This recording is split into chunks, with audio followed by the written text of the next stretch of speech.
नमस्ते सबैजनामा हेर्नु होला आज मसँग आएको छ यो 2-in-1 क्लोथिङ स्टिमर आइरन यो चाहिँ डक्टर फ्ल्याशबाट हो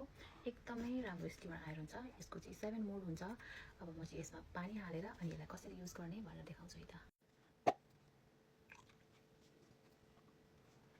हेर्नु होला मैले चाहिँ यहाँ मेरो कटनको लुगा चम्ला चुन्डुक्क परेको छ आफ्टर वाश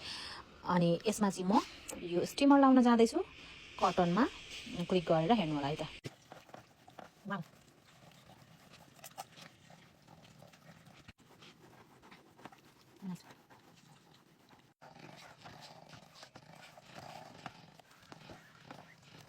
हजुरले देख्न सक्नुहुन्छ यो कटनको लुगा चाहिँ एकदमै राम्ररी स्टिम गरेको छ एकदमै 100% सेटिस्फाई छु म चाहिँ यो स्टिमरबाट र हजुरलाई चाहिँ यो स्टिमर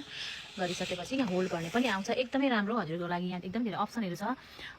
कस्तो खालको फ्याब्रिकमा गर्नुहुन्छ त्यही अप्सन चुज गरेर गर्न सक्नुहुन्छ एकदमै राम्रो 100% सेटिस्फाई हुने खालको स्टिमर छ यो चाहिँ हजुरलाई पनि चाहिन्छ भने चाहिँ तल लिंकमा क्लिक गरेर चेक आउट गर्न सक्नुहुन्छ है त एकदमै धेरै राम्रो छ